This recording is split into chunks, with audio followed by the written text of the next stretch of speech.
ہے۔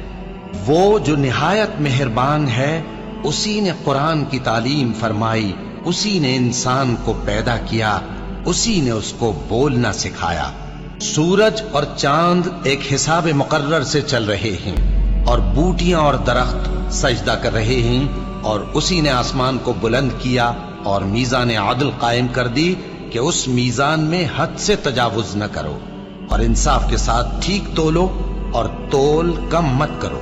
اور اسی نے خلقت کے لیے زمین بچھائی، اس میں میوے اور کھجور کے درخت ہیں جن کے خوشوں پر غلاف ہوتے ہیں، اور اناج جس کے ساتھ بھس ہوتا ہے، اور خوشبودار پھول۔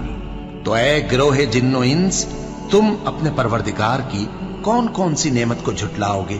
اسی نے انسان کو ٹھیکرے کی طرح کھنکھناتی مٹی سے بنایا اور جنات کو آگ کے شعلے سے پیدا کیا، تو تم اپنے پروردگار کی کون کون سی نعمت کو جھٹلاؤ گے؟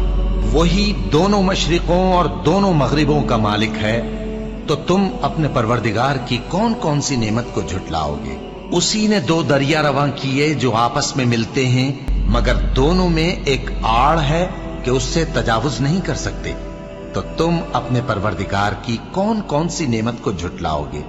ان دونوں دریاؤں سے موتی اور مونگے نکلتے ہیں، تو تم اپنے پروردگار کی کون کون سی نعمت کو جھٹلاؤ گے؟